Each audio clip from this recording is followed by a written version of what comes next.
Are you in St. Louis, Chicago? I know you trained for a while in Phoenix. Where are you at these days? I'm training down in Nashville. Ooh. So yeah, I'm liking it down here. This is my third off season down here, so not a bad place to be.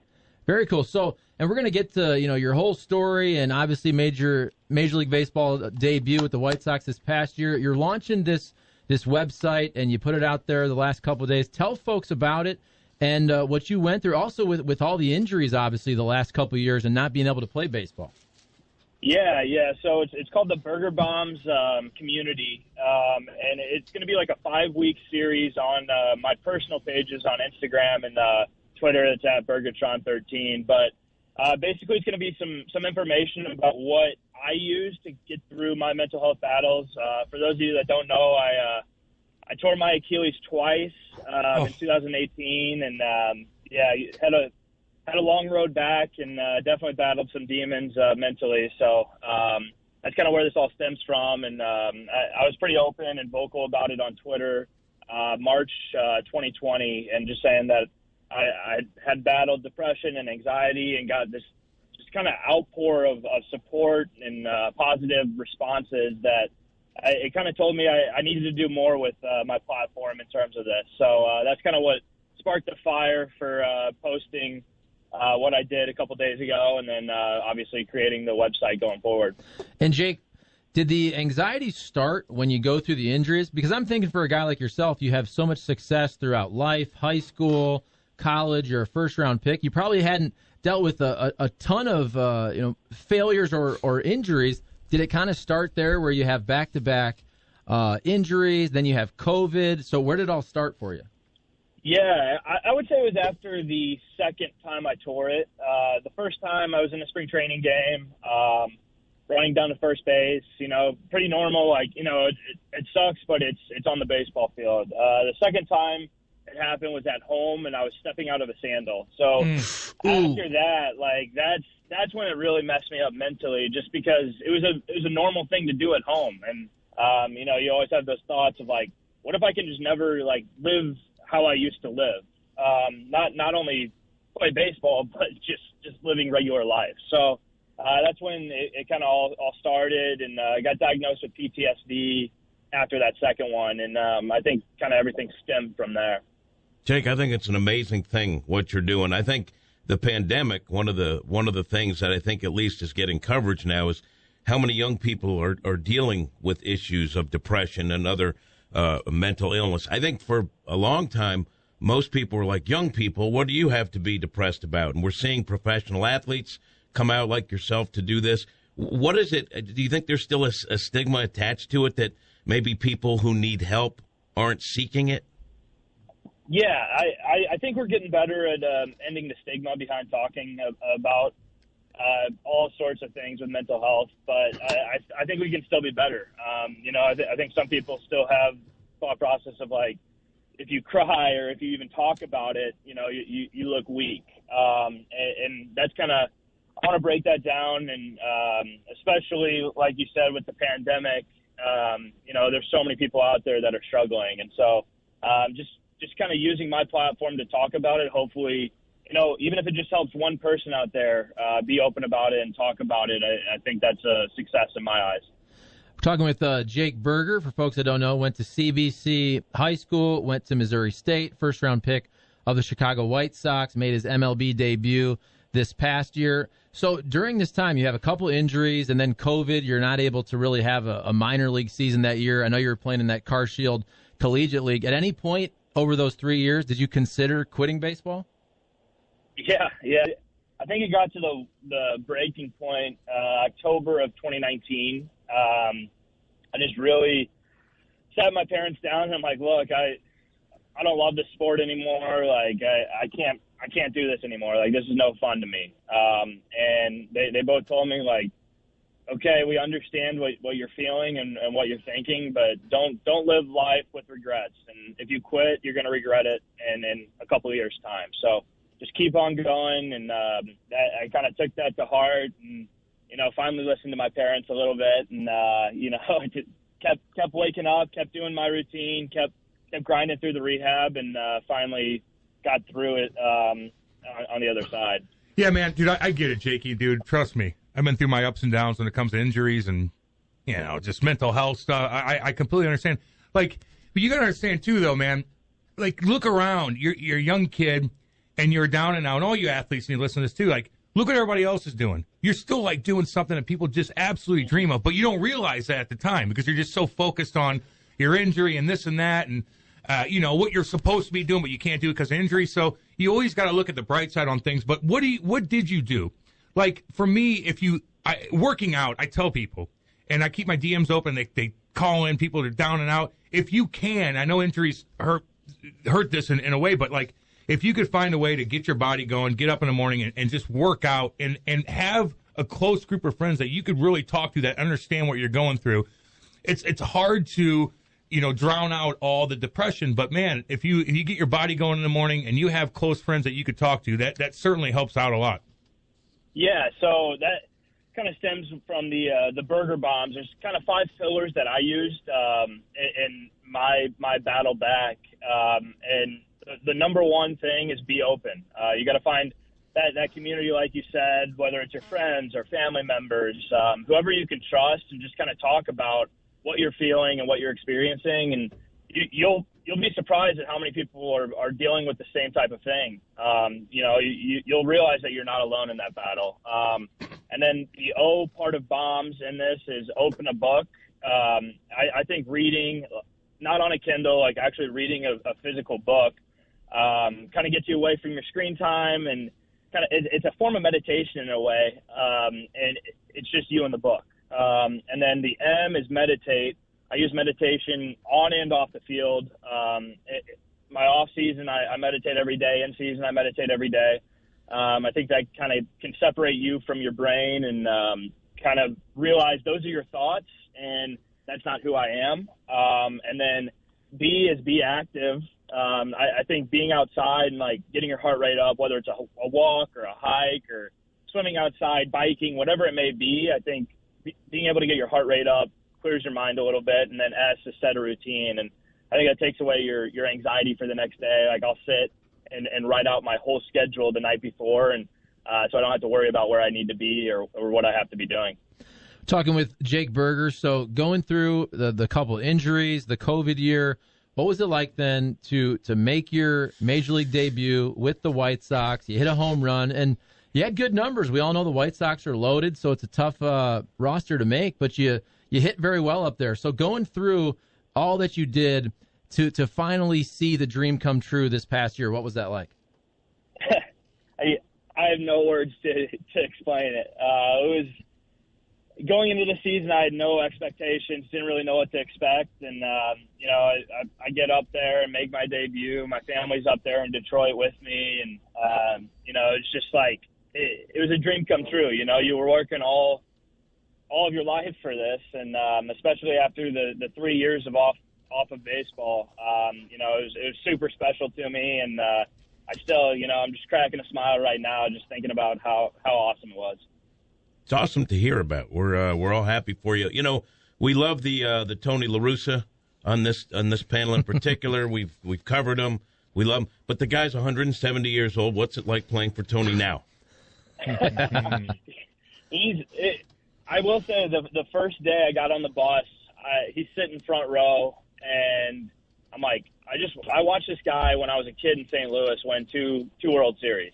So that was kind of a starstruck moment, but I mean, he's awesome. He's a team first guy. Like, hey, this is a family, and I'm going to protect my family no matter what. And he honestly really clicks with all of us. Like, we can joke around with him and have a lot of fun with him. He sees all the memes on Twitter of him and laughs at them. Like, TA will show him a couple memes, and he'll just, like, crack up and talk about him when we're stretching. So, he's old, but he's definitely with the times for sure.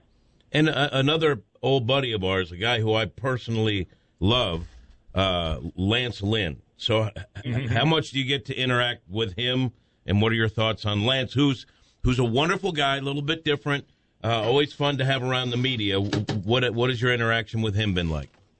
He's been incredible. I mean, he was one of those guys that took me under his wing and just kind of showed me how to do life right in the big league. So it was really cool to have that experience with him, and we can talk about where he lived at in St. Louis when he was with the Cardinals, and just talk about some good old St. Louis things. But the one story I remember specifically is when I got sent down, we traveled to Kansas City, and he was starting that day. And so, like, I was still at the hotel, and he was still at the hotel. The rest of the team was at the field, and I was leaving to, like, hop in my Uber, and he was, like, walking to go get a coffee or something, and he stopped me, and he's like, "Hey, man, like, you're a stud. Like, don't let this discourage you. Like, you're going to be back up here. So, just stay motivated, stay hungry." And it was a really cool pep talk I got from him. So, like, him taking the time to say that to me really means a lot. So along those lines of what Lance Lynn said to you, Jake, how do you look at yourself moving forward here? Hopefully this lockout ends quickly. We have a full season, 162 games. I mean, do you feel like you have a good shot to contribute even more moving forward here on a tough roster to make because you guys are loaded? Yeah, no, that makes it fun though. We always are sniffing October and October baseball, so that's fun. But yeah, going into the season, I really have no expectations. I never really put goals on myself. I missed 3 years, so I just want to play baseball no matter where it's going to be at, and hopefully help the team in some sort of way. So I don't really have any plans or goals for that. I'm just going to do my work and, just be who I am on the field, and hopefully the rest takes care of itself. And I don't want to get you in trouble, but because you mentioned Tony LaRussa with the memes, I have to ask you, I'm sure there was some ribbing. I'm not sure if you were up with the club when this happened, but the video of him going out there and waddling a little bit to defend his guys, I'm sure the clubhouse had some fun with that. Oh, yeah, no, White Sox Twitter was all over that one. I think the whole baseball world was all over that. He was loving it. It was a good moment, though. He's protecting his guys. He's protecting Tito, Jose Reyes. So we always make fun of him for it, though. I got to say, Jake, I think what you're doing is a wonderful thing with the website, putting yourself out there in an effort to help other people. So thank you for doing that, and best of luck to you, man. Yeah. Yeah, thank you so much. Right on, Jake. Thank you very much. That's Jake Berger, by the way. He's an infielder for the White Sox, local kid. He's got a lot of good stuff going on, helping a lot of people out too. And look, sometimes you have to find the right people that understand what you're going through. And a lot of people, man, are digging ditches and they're grinding every damn day. Other people have, so it's hard to like being a pro athlete, got a couple mil in the pocket. Like it's hard for people to like understand that you're still going through it as well, whether you have money, whether you're a pro athlete. Everybody's the same, really, when it comes to that. You can't – it's hard to deflect that negativity, even if you are a pro athlete. So, we all went through, but he's doing a lot of good work, man. He is. I was going to ask him what he spent his signing bonus on, but I have a feeling he's going to say that he has all his money saved up in some sort of, fund or something. He didn't make it rain at Harry's like I did. I could probably help him out. I have a company, JHE, that would take just LLC. Industry standard, but I could probably help him with. But think about this. Like, I think a lot of people, like you said, would be like, well, what does a young kid with a signing bonus have to be depressed about? So it'd be easier for a guy like Jake to just keep it to himself. But I mean that, like, he put himself out there to try to help other people. Oh. I think that's a wonderful thing. Well, yeah, because when you're down and out and the one thing you want to think about is other people, it shows you're a pretty good dude. Because we know, Jimmy, you and I were thinking about ourselves and ourselves only. Yeah. When push comes to shove. And our little team. We're about we don't ourselves, care about them. The other guys. We're not like Jake. Yeah. And also, it doesn't matter if you have 2 cents or $2 billion. We all have brains, and there are days, man, where it doesn't matter how successful or unsuccessful you are. But also, if you're going through adversity, it's all relative, whether you're down here or up there. Everybody goes through this. No doubt. Everybody goes through But you also have to remember where you're at, too. And I kind of said that to him. Like, sometimes you have to sit back and be like, no, I'm in a good spot. And you have to tell yourself that. Like, look around you. Like, no matter if he plays another game, like, he's still pretty good to go. And I know mental health, again, it's a different animal, and it affects people in different ways. But sometimes when you do have a lot of good stuff going on, whether you think that way or not, you got to sit back, look yourself in the mirror, compare yourself to what are your buddies doing? What are your buddies doing at 21, 22? They're grinding it. They're in debt going to college trying to figure out what the hell they want. Meanwhile, you're set up pretty damn good. So you have to think that way as well, too. There's a difference between having no gratitude about whatever blessings you have in your life and a mental illness. I get you. There's a difference. And I think guys like Jake Berger telling his story help other people sort of come to terms with it. Again, not selfish. Our alliance is selfish. 100%. The other part of this is whether you were diagnosed, and he said diagnosed with PTSD, or legitimately, we're talking if you're diagnosed with depression, anxiety. Some of the things that he discussed, and he has the acronym BOMBS, those are also just good habits for everybody. I mean, if you do these things, like when I want to have a productive day, you know how we all have a day where afterwards you go, man, I didn't do anything. I didn't accomplish anything. I'm in my sweatpants. I'm sitting around. I'm eating bad. But the things he said, which is quick, BOMBS. Be open a book, read an actual book, meditate, or just think. What does that mean, though? Can I?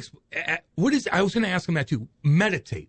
Like, explain to me how you meditate. Does this mean block everybody away, go into your basement, turn the lights out, and just close your eyes? Like, what do you do? There's all kinds of, honestly, if you just Google different ways to meditate, just sit there to breathe, to think. You don't have to do it Stare at a fire or something for an hour or 30 minutes. I mean, there are breathing exercises to just go try to clear your mind. You can do it for 5 minutes. There's different breathing exercises to do it just 3 times. It settles your brain. Yeah. It's like an exercise rep for your brain. But also he says, or have a French cruller. Have a French cruller, but break a sweat, work out, set a routine. In terms of, he said this, Jake Berger, if you make a list, you check it off. This is my to-do list. If you do all these things on a daily basis, even if you're not going through anxiety, depression, you're going to feel more accomplished in your day-to-day. I agree with you on that. Yeah, I just, what a nice kid. What a nice kid. He's got a bright future ahead. How old is he, by the way? 25-ish. Yeah, he's young, man.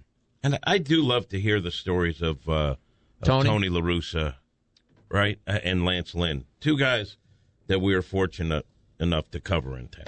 And great dudes. Characters in different ways. But you're talking about colorful characters there.